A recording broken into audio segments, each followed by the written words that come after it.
Millions of Americans will be celebrating St. Valentine's Day this year with candy, flowers, romantic dinners, cards, and everything else. But does this really help us really find true love and deepen our relationship? Those who are married, engaged, or even dating understand that they were probably at first attracted by something that made them get more intimate with the other person. Maybe it was their looks or conversation or some suffering that made the relationship more than just friends, but more intimate. We often hear of soulmates or love at first sight. All of these are words of intimacy, which is very beautiful. But you cannot base a loving relationship on intimacy alone. This only leads to a broken heart. True love and relationships are based on both intimacy and commitment, which can bring about even greater intimacy in a time of struggle. Welcome to another episode of Practical Catholic with David Cease. Practical Catholic is a spiritual coaching show to help you find peace, love, and joy in family and work life. We are here each and every week to help you grow spiritually, to become successful in this life, and to be a saint for the life after. So today's story I'm going to talk about is how my wife and I actually met. It's a funny story. So we both met at a college, Villanova University. I had just gotten out of enlisted Marines to go to ROTC. That was my orders because I had received the ROTC scholarship. And so I got transferred from the military to go to school. So I was ordered to go to school. And that was a great experience. So, again, I was a computer science major. So was my wife. My wife was a computer science major as well. She had a couple other degrees as well. She was very smart. She got an academic scholarship at Villanova University. So during, I believe it was freshman orientation, I got to see her there at freshman orientation. So we were freshmen, and I remember looking at her and just saying, "Wow, she is very, very attractive. I'm going to see if I could maybe date her or whatever." So we were in a couple of these orientation meetings and everything. So I wound up kind of walking behind her as she was walking to her dorm, and I finally, went up to her. I had the courage to go up to her and say, "Hey, my name is David. I know your name is Jennifer. I saw your orientation." And so as I'm proceeding, you could tell she just is not liking me at all. There was no attraction, no movement at all. She just looked at me like, "Who are you? Why are you bothering me? And please get away from me."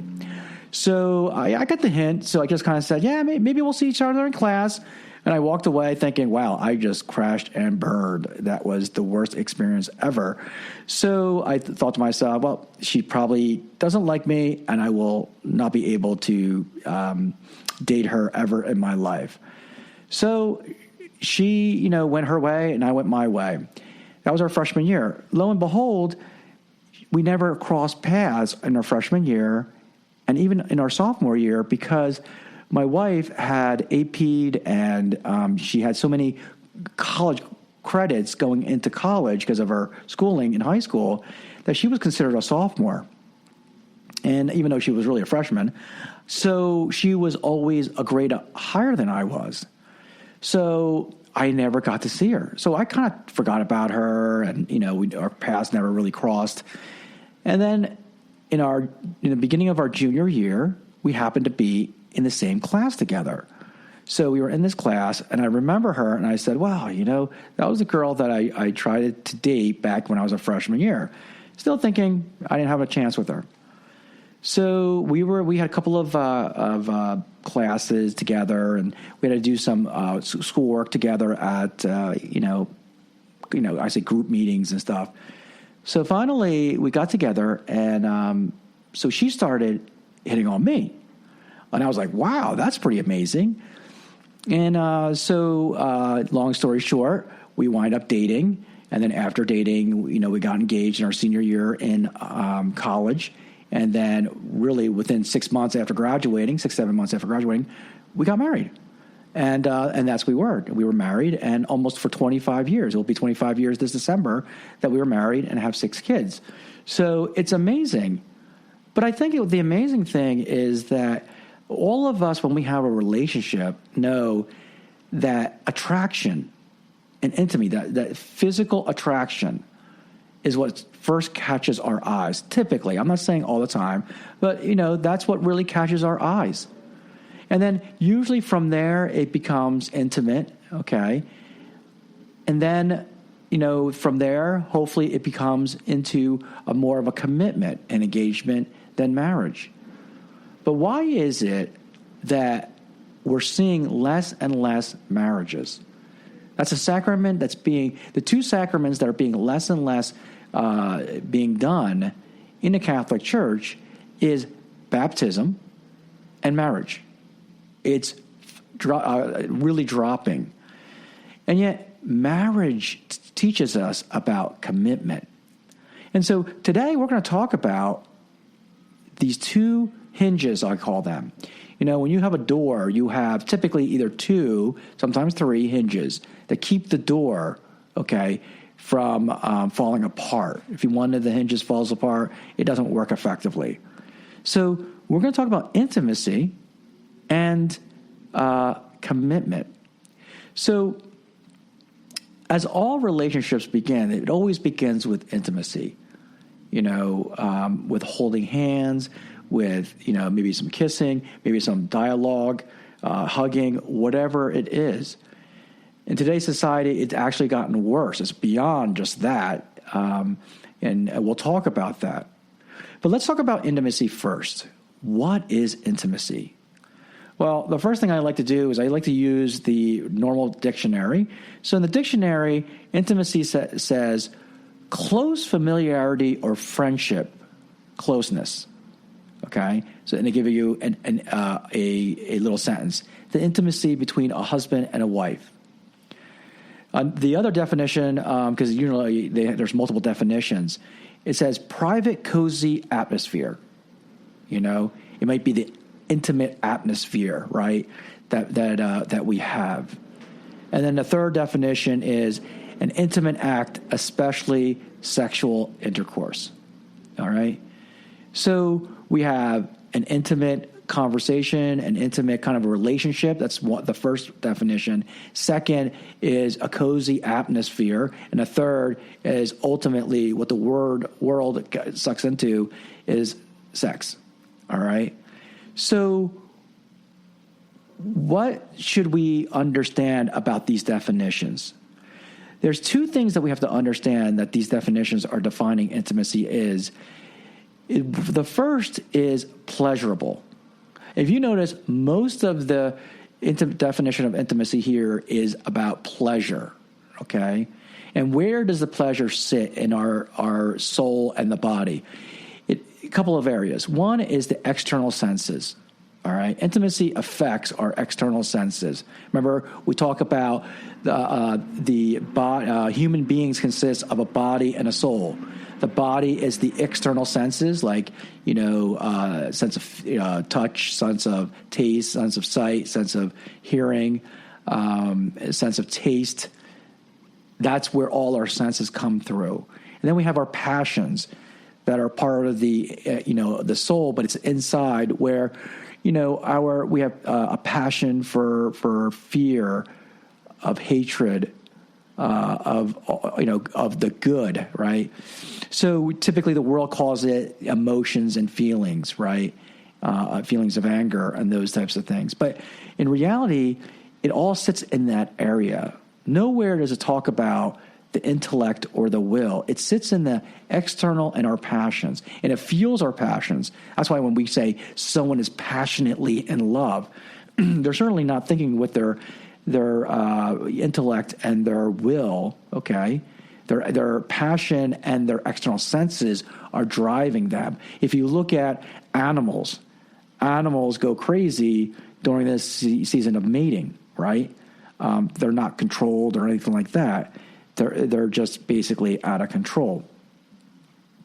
So that's what we find out. So the one thing that I want to make people understand is the world and the devil would want you to believe that sex is love and love is sex. Because ultimately that is what intimacy winds up being for the world. And it's a shame because there's so much to intimacy than just sex. That's something that is very important to understand. We euphemistically call this making love, right? So how many times in the movies they call it making love? Like you can make love in that way. Now, one thing we're confused here is, and this is another thing we have to understand, is that we confuse sex with love and love with sex. I even heard debates that said, that just if a man loves another man, then they should have sex. If a man loves another, or a woman loves another woman. Well, I love my son. I love my father. I would never, ever think about having sex with them. So love is not the same as sex. Now, granted, sex is one of the greatest expression of love towards a married man and a woman, okay? But it is not love of in itself. And this is where the confusion lies, is that we want to think that sex is making love, all right? We have eros, right? Eros is where we get the word erotic from. And in episode 15, I defined what eros really means. What Pope Benedict the 16th, he's, in his encyclical Deus Caritas Est, he says eros is that love relationship we have between God and man, that we receive this love from God. But no, what the world wants to define eros is this eroticness, this sex, this pleasurable sex that you receive from someone else. Okay? So, but the real definition of eros is this love between God and man, that God gives love to men and women. So 2 points to understand that the world and devil would want intimacy to be limited to is this: pleasure and passion. Okay? That's where it centers with. Intimacy is pleasure and passion. The second thing is the world, as devil want to, point out, is that, that passion and the senses has to be, uncontrolled. It can't be controlled. It can't be limited. Abstinence, chastity, celibacy, all of those are foreign to the world and the devil. No one could be celibate. Celibacy must be horrible, okay? Or, chaste. How can a man be chaste and be stuck with that? He needs to go out and sow his seeds all over the place, right? Or maybe how about the world saying, you got to try before you buy, right? That is all false. Because intimacy that is not chained, or not chained, I shouldn't say chained, but has a foundation of commitment, leads to broken hearts. And broken hearts can't heal that well. This is what happens. Even if you were to lose, have a sexual intimate relationship with another person, even one time, it's easy to fall and break that relationship with another person a second time and a third time. And now imagine that. How are people learning to have a relationship when something as intimate as human sexuality is being broken every single time and is cheapened? God made human sexuality to be great, to be that one area that is reserved for that special person that is committed to you for the rest of your life. That's what it's for. But when that special area is entered and people come in and out and in and out, then it's no longer special anymore. China dishes aren't special if you take them out to a picnic and start throwing them away. Sacred places aren't sacred anymore when people don't use them appropriately. So, pleasure and passion. Let your body go wild with it. The second thing to understand is that there's a selfishness about it. It's not how much pleasure I can give to the other person. It's how much I receive. This is what the world will tell you. It's how much I receive the pleasure, or what my needs are. Everyone, if you read everything, it's all about me, how I feel. It's my experience in this intimate relationship. It's my experience. And that is not the Christian way. Intimacy is only brought about when we can share the other person. What is the other person about? Okay? So this selfish how I feel, typically with the needs of a woman, it's different from the needs of the man. For the needs of the woman really wants validation and so-called, to be appreciated or validated. All right? There's a lot more emotional tie to women. And they think by having sex, the man is validating her, making her feel, so validated and so great and so wonderful.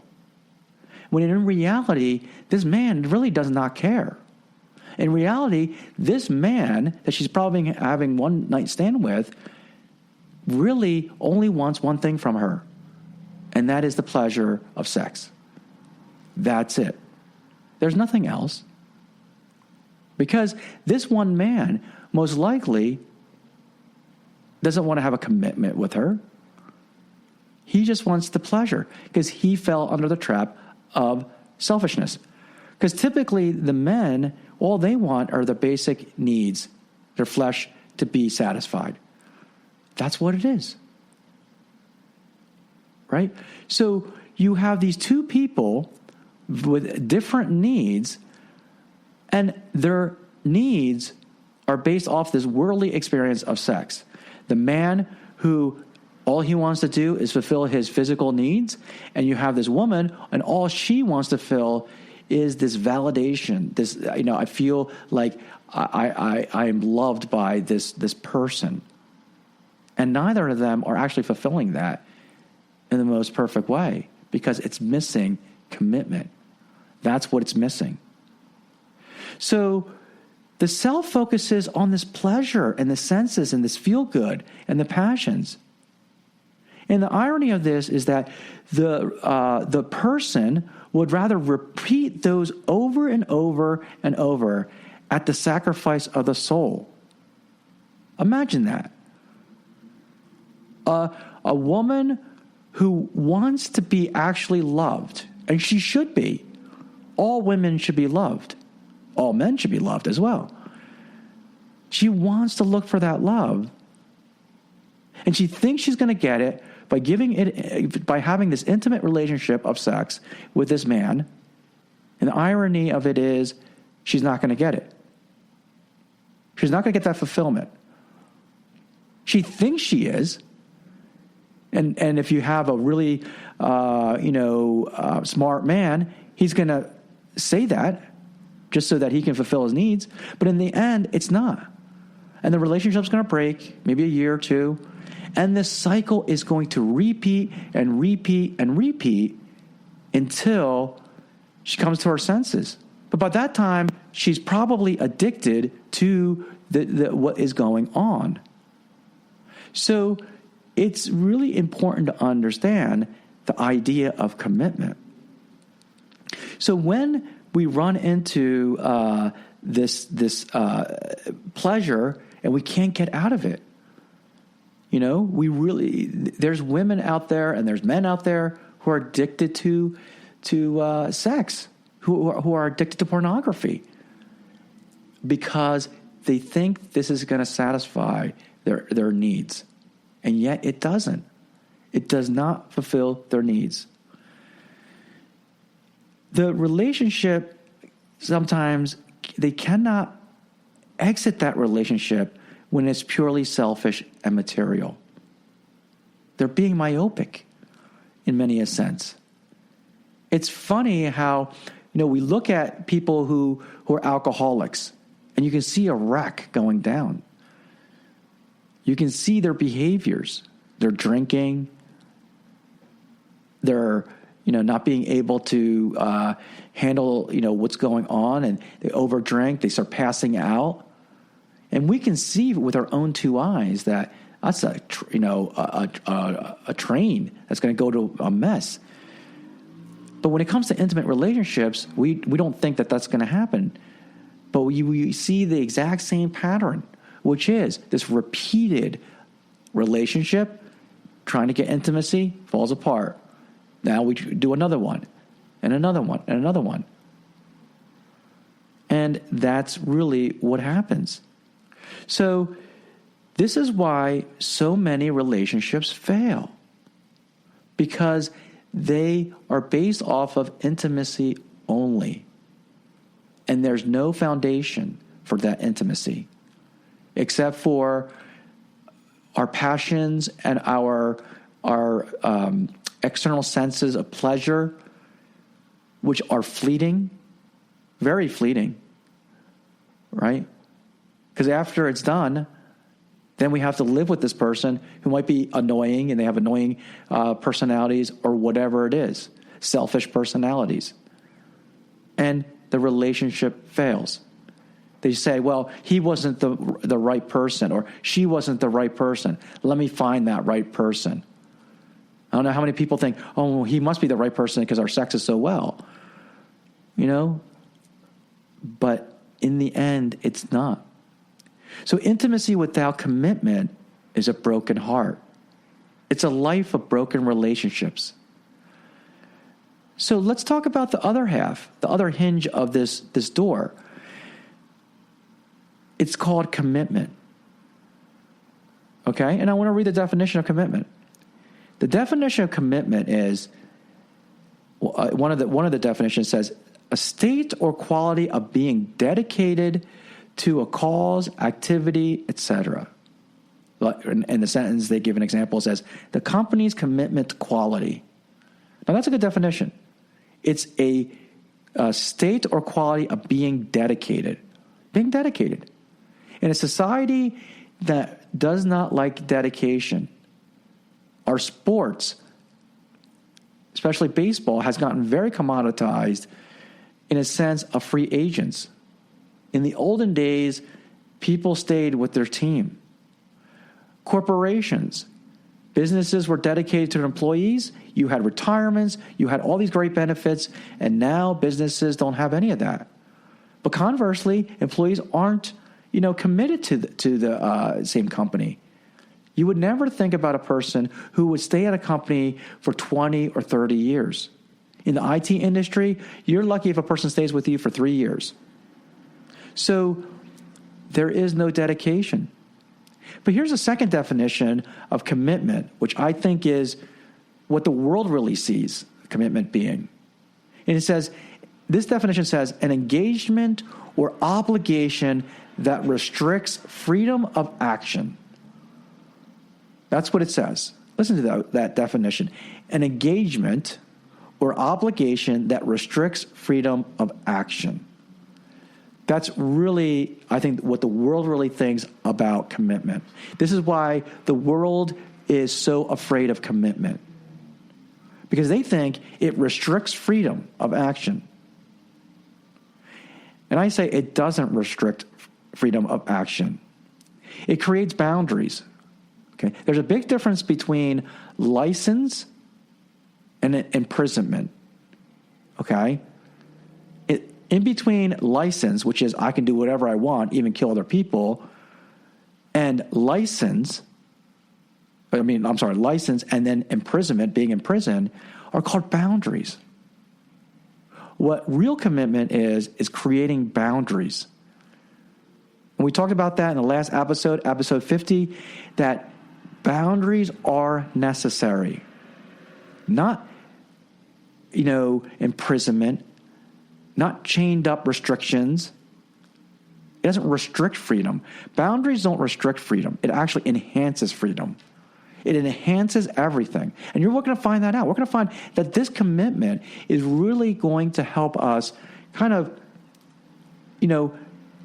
enhance freedom and more importantly, enhance our commitment, our intimacy. It really will enhance our intimacy. But it doesn't restrict our freedom at all. But you see, there are, the world and the devil wants to destroy commitment. That's what it does. Because commitment creates order, creates boundaries, things that God would want. Okay? In heaven, there's going to be order. God is orderly. Hell is disorderly. The way that he destroys commitment, the world and the devil destroy commitment, is that remember we talked about this in episode 50. Satan wants you to think about what you do not have. Okay?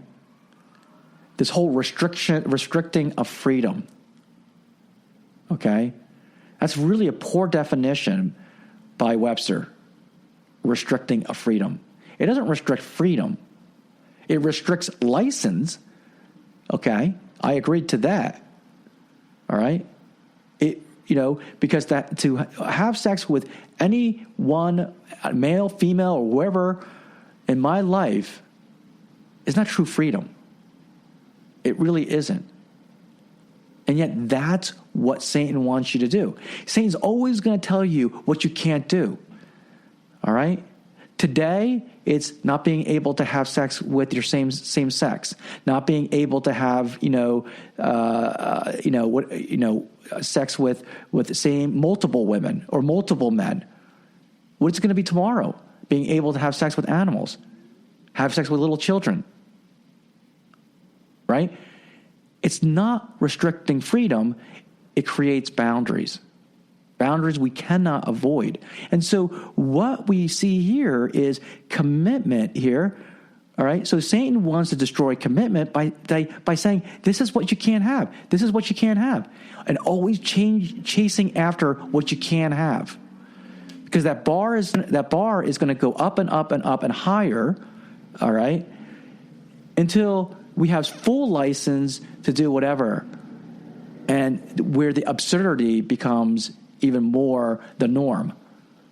And that is truly what Satan wants, where it's all chaos. The other way that the world and the devil destroys commitment is saying that commitment in a relationship is forced and dry.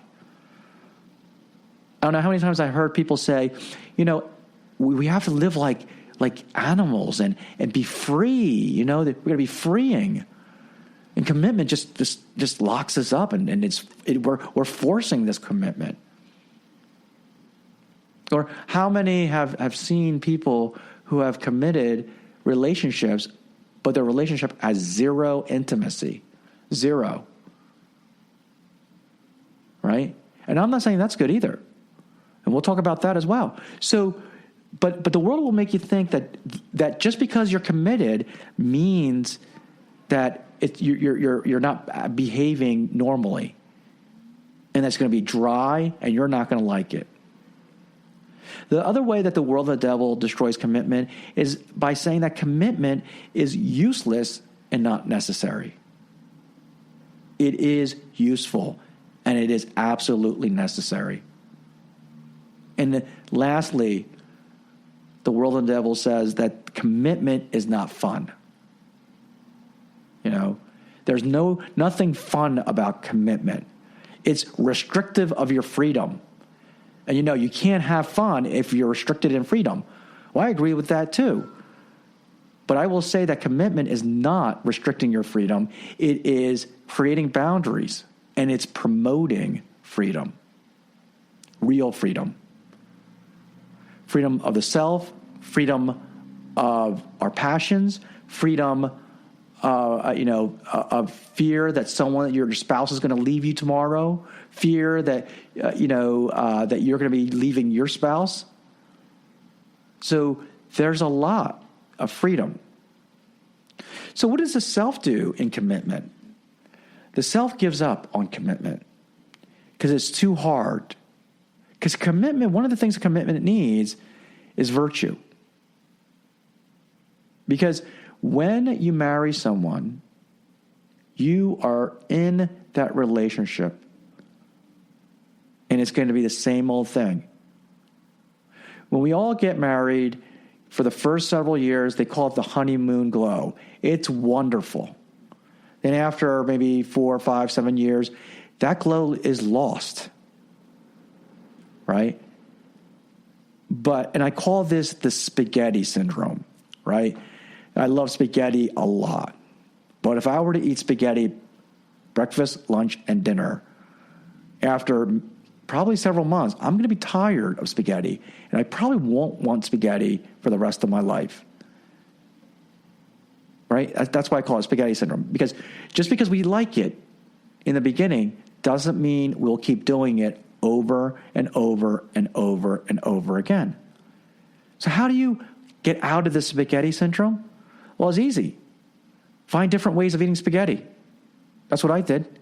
You can make soup with spaghetti. You can have spaghetti and meatballs, spaghetti and sausages. You can have spaghetti and salad. You can find plethora of ways of cooking spaghetti, and you won't get tired of it. It's the same thing in a relationship. When you have a relationship, if you look at your wife or your husband the same way over and over again, you're going to throw up. But if you look at them differently, because I can venture to say your spouse is growing differently. I looked at my wife the other day, and I couldn't believe how amazingly she looked. I don't know what it was. Maybe it was God's grace. I just said, wow, she looks really, really amazing. Okay? Now, she's 48. She'll be 48 years old this year. So, she's not the 100-pound, woman that I married back in, almost 25 years ago. I look at her, how she brings up our children, and say how wonderful she is. This is how you look at it. This is how you make spaghetti an annoyance into something great. You have to do it. You have to look at it from different aspects. And that's how you really, really love the other person. You're not being myopic and focused on the pleasure that you can get from that person. You appreciate the beauty that they can do, the intelligence, the growing in maturity, and looking at that person 365 degrees and seeing how wonderful they really are. Oh yeah, she has issues. So do I. Right? So, but looking at other things and appreciating her for other things is what's important. So for the self, it's very hard to have this routine commitment because of this routine day after day. All right? Not only does that, but commitment also requires a self-donating. There are needs that my wife needs, and then having children, there are needs that my children need. But commitment means that we have to be selfless and think about the other person. That doesn't mean that we're servants and that we can do everything for them. No. But it means that, you know what? The money that I make here is not my money. Actually, it's God's money. But it's God's money for the needs of the family, for the needs of my wife, the needs of my children. And I only look at it for my needs last. The time that I have are not for my needs. No, I don't go off golfing or doing these extraneous things. I did watch the Super Bowl. That's one of my retreats, or not retreats, one of my treats, I should say, that I go to. But I brought my whole family to a friend's house because we don't have television. So, but I look at what are the needs of the family and put the time in with my family. So commitment requires a self-donation, all right? Because we're dedicating our time, our resources to the one we're committed to, not segregating it out. So these two, but I want to say this. Commitment without intimacy is a dead relationship. And I will say that again. Commitment without intimacy is a dead relationship.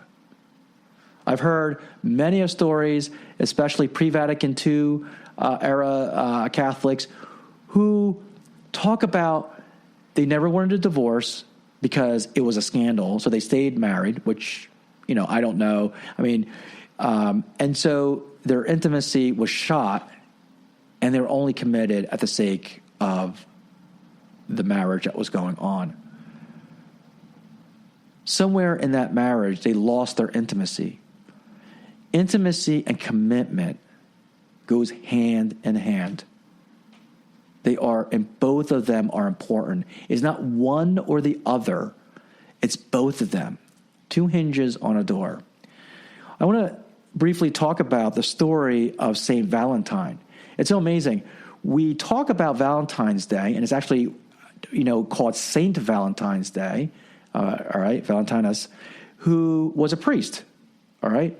But yet we have this idea that it's the Cupid that's shooting arrows, it's the love hearts that's all around, when most people don't even know where St. Valentine's comes from, right? It comes from St. Valentine's, who was a priest during the Claudius II's reign, all right?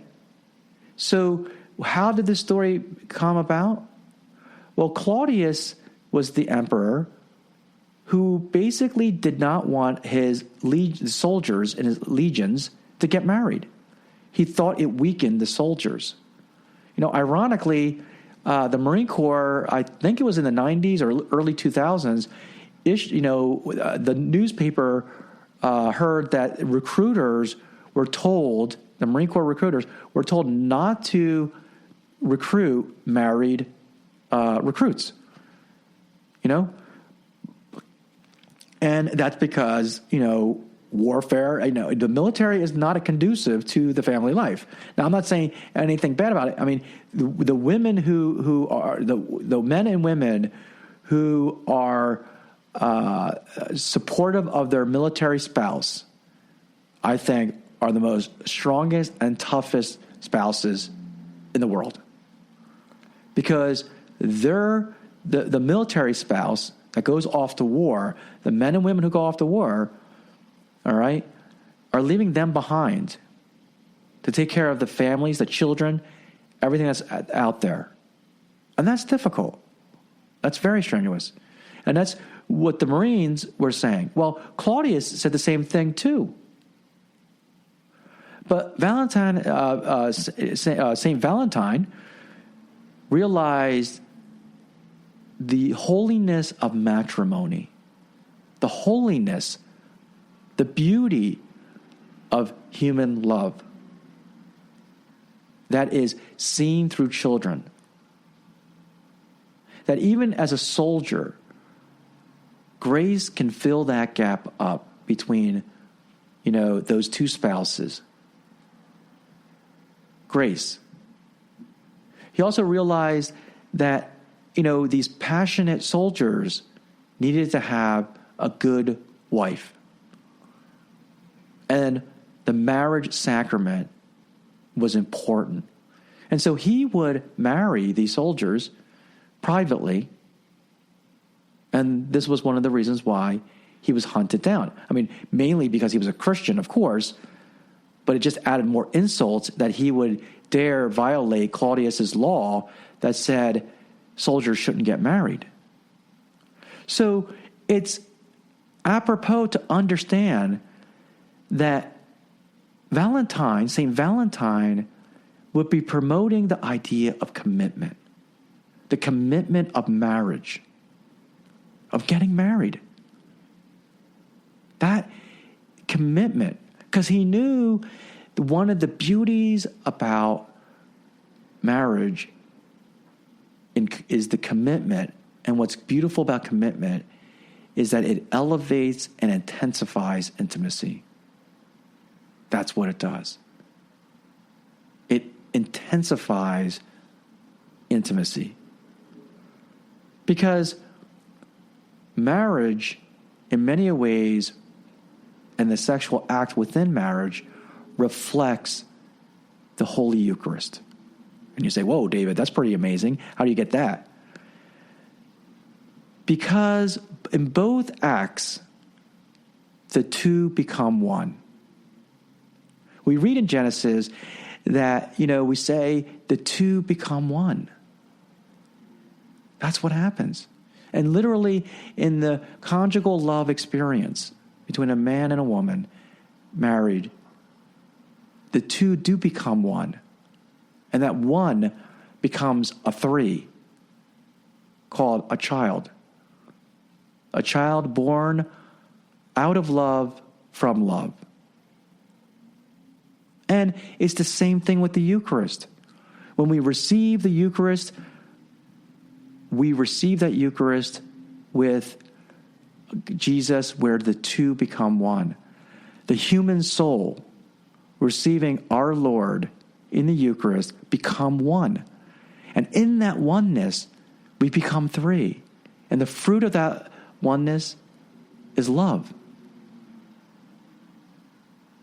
So when that's how we can relate the Holy Eucharist to marriage. Both of them are intimate.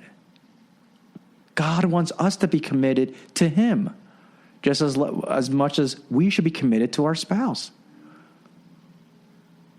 When we receive the Eucharist, we should be saying how committed we are to you, Lord, not to Satan, not to the world, and not to ourselves, but to you and you alone.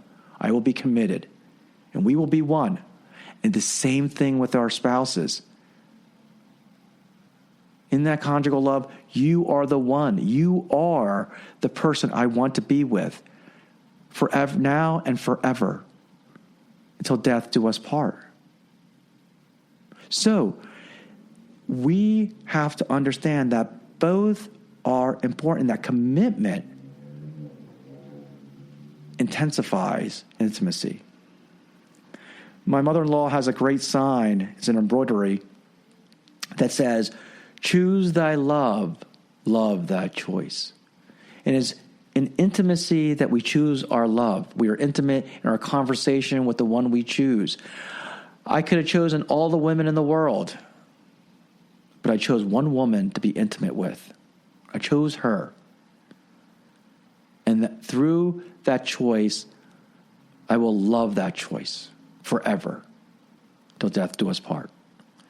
So, choose thy love, love thy choice. And it's in marriage that we love thy choice.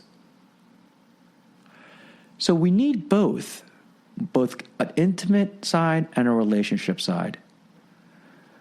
A relationship side, we said that if we have a relationship with intimacy but not with commitment, we have broken hearts.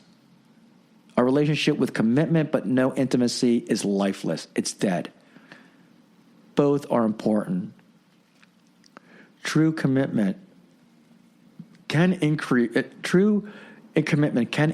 intimacy, not only in pleasurable and joyous time, but also in times of struggle and sadness. This is so important to understand.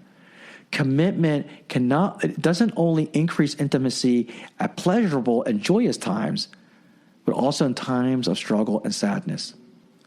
If you were to talk to any veteran of combat, the first thing they'll tell you is how close they were with their comrades. They will. They trusted them with their lives.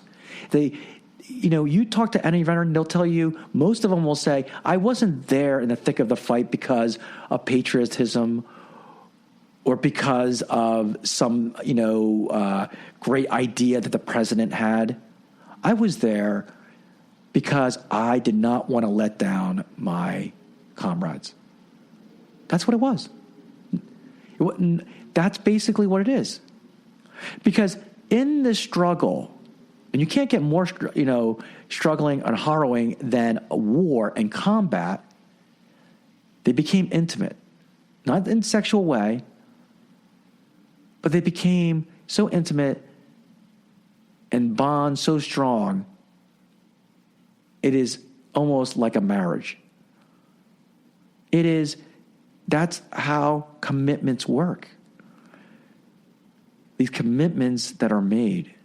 Now imagine if the commitments were also infused with grace through the holy sacrifice, through the sacrament of marriage. It would take it to a heavenly level. When true commitment's there, weak combat soldiers can deeply be committed and supportive in a struggle.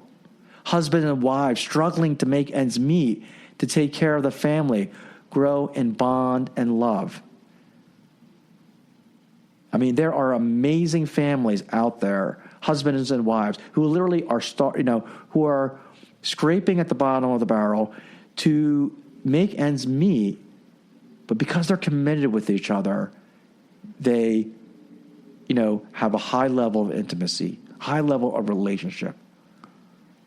Money does not solve problems.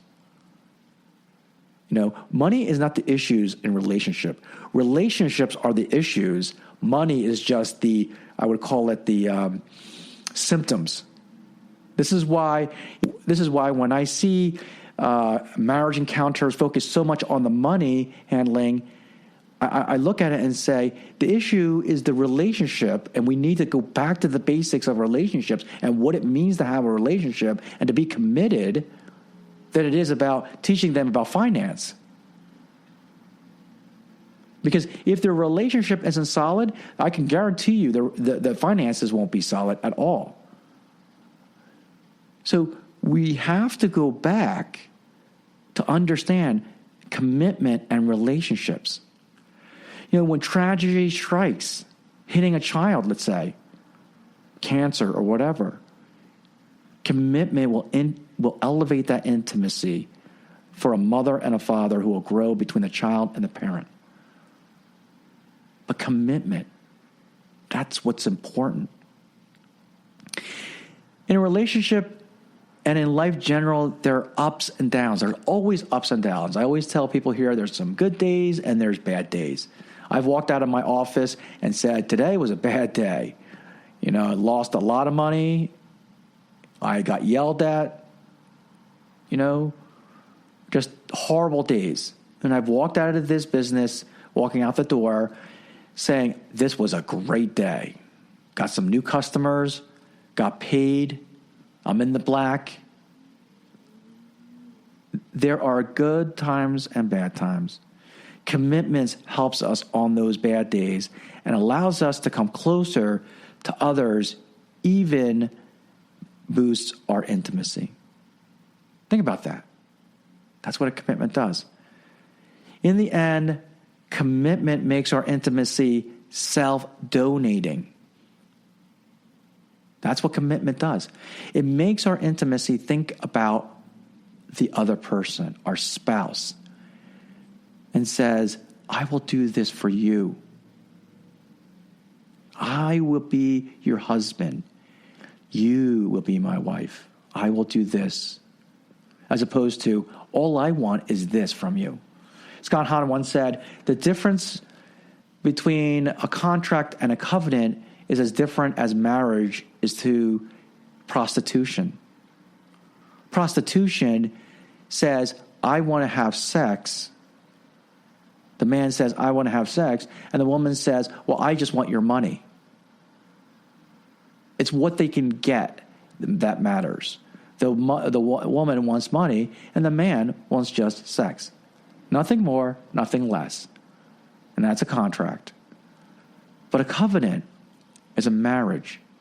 And in that marriage, the man says, I will be your husband. I will give you everything. I will give you my life. I will give you my resources. And that's what St. Paul says. Men, love your wife.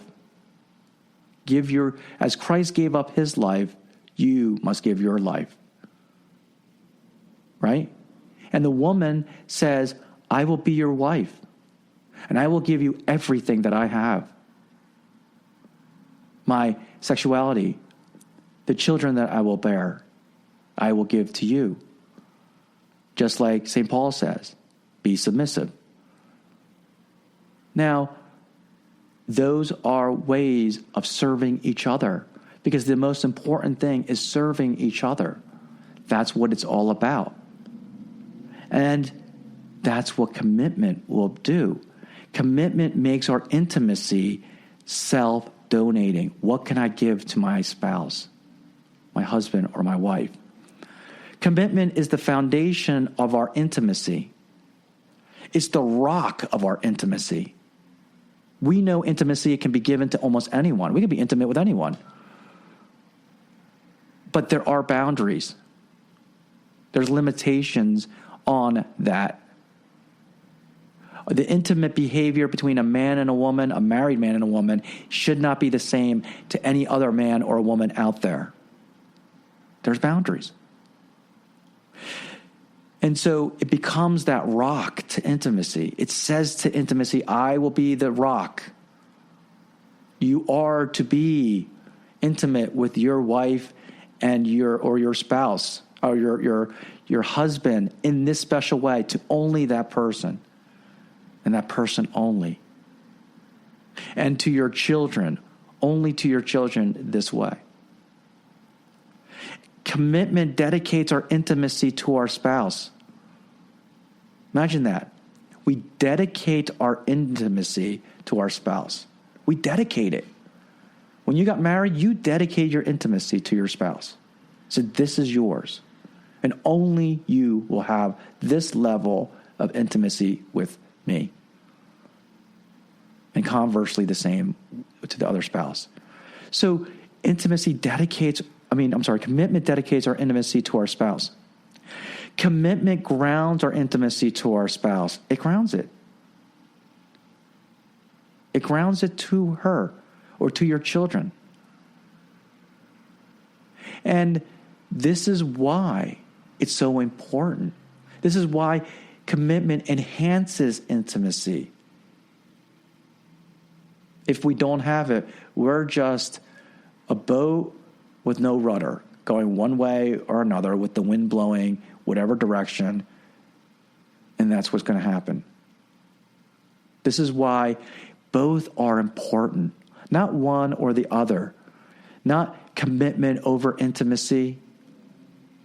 If you as a spouse is noticing that you're not getting intimate, you need to take action on it. You need to take action. Do something. I know I fall under that trap. I think that falls under most men, especially when they get older.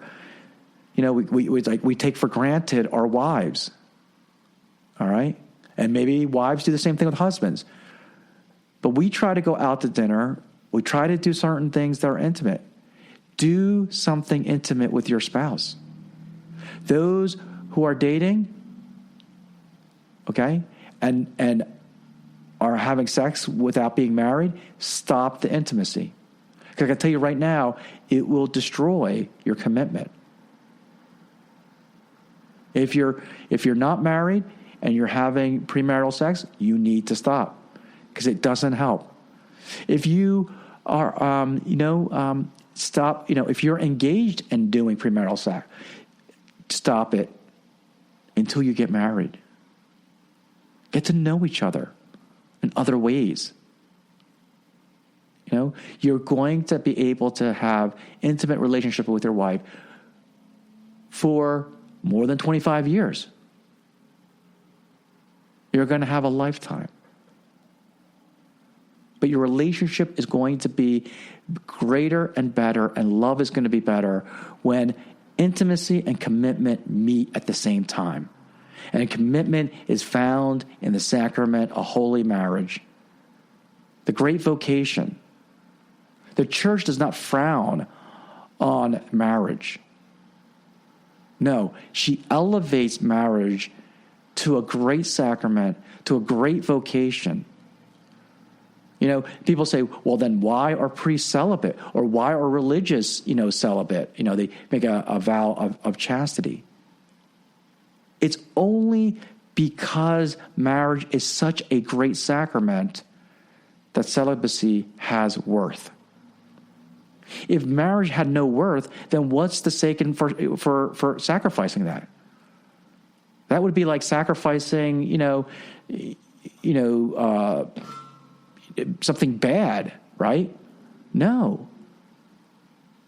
Marriage is such a great and honorable vocation that it makes celibacy so great. So, commitment and intimacy are necessary. And I pray that, all of us will understand and be committed. Let God be the witness to your commitment through the holy sacrament of marriage. Let's end it with a prayer. In the name of the Father, and of the Son, and of the Holy Spirit. Amen. Dear Lord Jesus, help us all to be married. Help us to fulfill our marital vows who are married. Help those who are engaged understand and realize the great sacrament and vocation they are entering. Help them to grow in love, in intimacy, and in commitment. Help us to really strive for holiness in this vocation. May we always strive to be as intimate to our spouse as we are to you in the Holy Eucharist. We pray, Our Father, who art in heaven, hallowed be thy name. Thy kingdom come, thy will be done, on earth as it is in heaven. Give us this day our daily bread, and forgive us our trespasses, as we forgive those who trespass against us. And lead us not into temptation, but deliver us from evil. Amen. Thanks for listening to me, David Cease, at Practical Catholic. Feel free to share your reflection or leave a comment on the podcast, Instagram, and Facebook at Practical Catholic, or visit my webpage at practicalcatholic1, that is the number 1.com.